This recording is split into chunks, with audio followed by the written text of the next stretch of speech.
things that I've noticed when you start to get a pretty decent collection of pocket knives is that there's some that you just naturally carry a lot. They just kind of gravitate to you, and they just get a lot of use. And then there's some others that you just don't carry all that much. And it's not because you don't like them. It's just because for whatever reason they don't end up in your pocket all that much. And that's kind of the case with this knife, the Benchmade 550HG full-size Griptilian. And I had a lot of reason to really think that I'd like this knife. I previously reviewed the mini Griptilian very positively. This is a knife that I carry tons, and I really like it. It's one of the best all-time everyday carry knives I've ever used. So I thought I'd like the big brother. Not so much. So I'll break it down a little bit in this review, kind of some of my concerns with the knife. And I see this as something that probably will most people will just carry this as kind of an everyday carry knife. It is a little bit big. The blade's just under 3.5 inches long, so kind of on the larger size, at least by my standards for an everyday carry knife. But a lot of people like the bigger blades. It could also be something you carry as a defensive or tactical knife. And definitely big enough to do the job for that. Decently strong, has a pretty good traction plan on it, so you could carry it for that. Could also be something maybe like a hiking or backpacking knife. Not really like a collectible or anything like that. It's pretty utilitarian. So the blade on here is made out of that 154 cm steel. I really like 154 cm. It's a very good, just proven high quality steel, very similar to like VG10 in performance, and generally it sharpens easily, it holds the edge well, and is pretty corrosion resistant as well. So the blade geometry on here is pretty good. I like it. It is hollow ground. Now this is the hollow ground version. They do also have a version that's very similar to like this mini Griptilian. So it's a flat grind with the thumb studs. So I opted for this version, and I like it. I like the hollow grinding. It did come very sharp out of the box from Benchmade, which is very good, because I know that's one of the things that they've been criticized for in the past. They're not always the sharpest. This one was very sharp, but I've noticed it's just very hard to resharpen, and I think that's mostly due to that just very shallow relief edge on there. It's just not easy to get an edge on there, and I'm not the best sharpener in the world anyway, so this knife really presented a lot of a challenge to me, and I may end up getting it reprofiled in the future just to make it easier to sharpen. The way that I'd love to see that relief edge is like this. This is the spyderco Manix 2, and that's a much better relief edge. You can actually see it. So that's kind of what I'm talking about. The tip on there is very nice, nice and strong. It's and also decently delicate. A good tip on there. I think it's around 3 millimeters thick, somewhere in that ballpark. It's a good thickness. It's not overly heavy, but it's strong. And as you notice, your opening mechanism on there is basically kind of a knockoff of a spyder-hole, but it's not done quite as well as a spyder-hole. You'll notice that the bottom of that is kind of occluded by the handle there.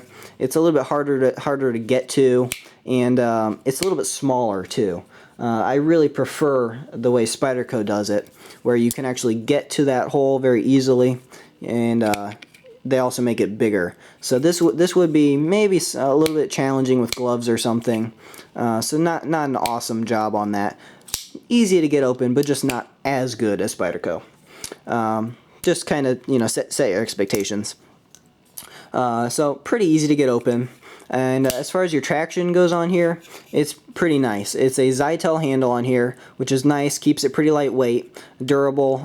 You have this checkering on the side there. It does a pretty good job of giving you traction, and also it would be pretty easy to clean. I feel like some of the traction stuff that spyderco does, like this is the Endura, this does provide a little bit better traction, but it also maybe just be a little bit harder to clean dirt and stuff out of those cracks. It's a compromise. I do like this traction material.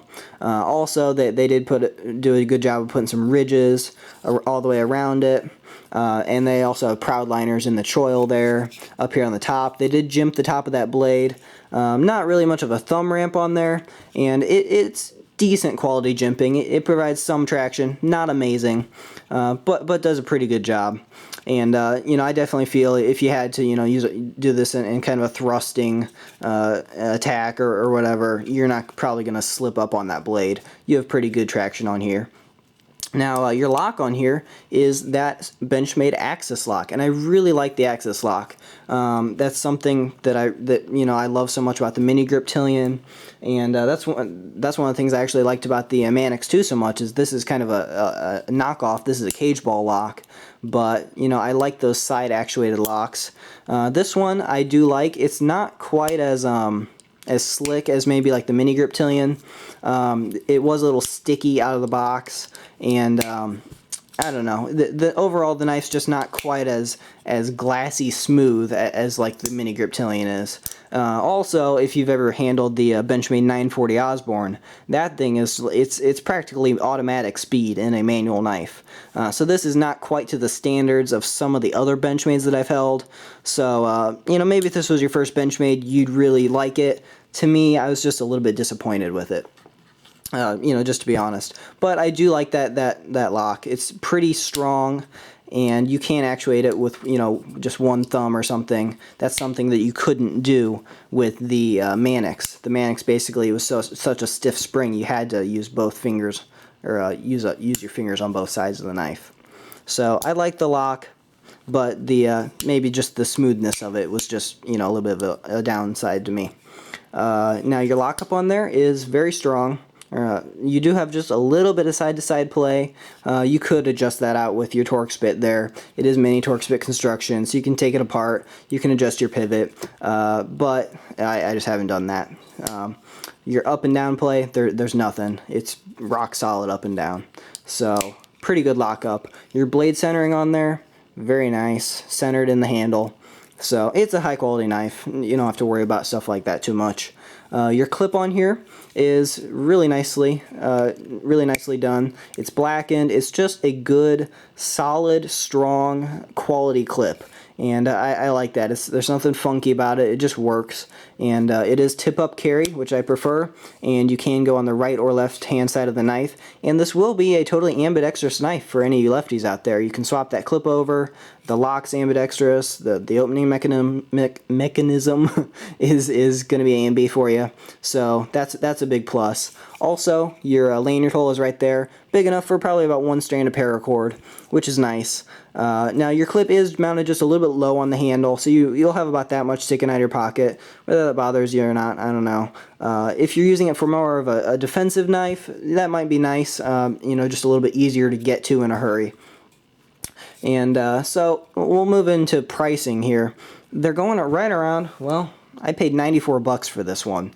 And so that's one of the things that kind of, I don't know, it kind of makes me not so enthusiastic about the full-size Griptilian.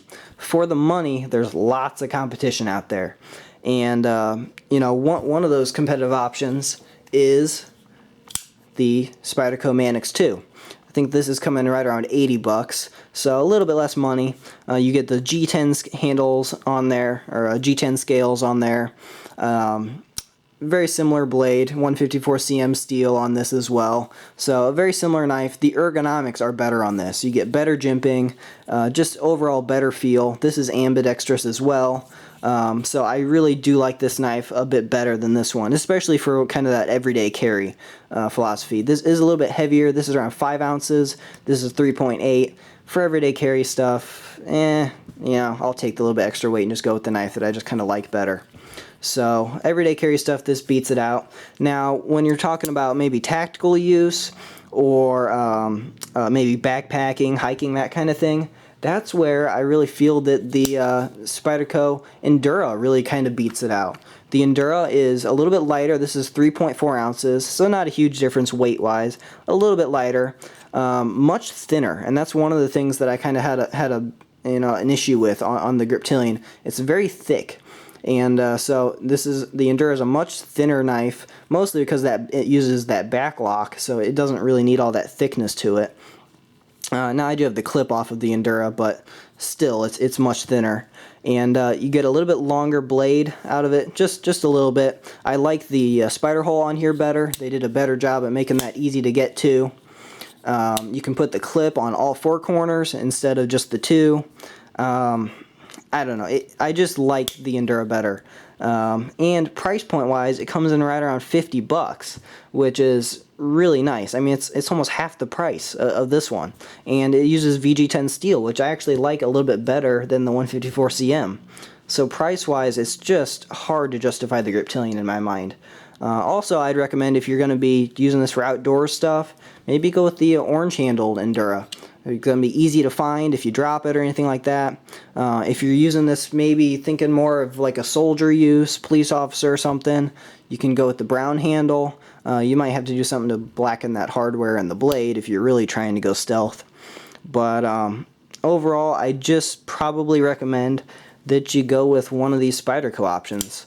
You know, overall, I'd say get it in your hand. Go to some place that you can hold it if you're kind of on the fence. It's a pretty pricey knife, and honestly, I'm just a little bit underwhelmed with it. So that's kind of my my honest take on it. Also, maybe another thing to check out would be like the Spyderco Paramilitary 2. That's kind of in this price range of knife. So if you have any questions, feel free to leave that in the comments. I'd be happy to help you guys out. Alright, so if you like what you saw, feel free to subscribe. I appreciate that. Everyone have a nice day, and thanks for watching.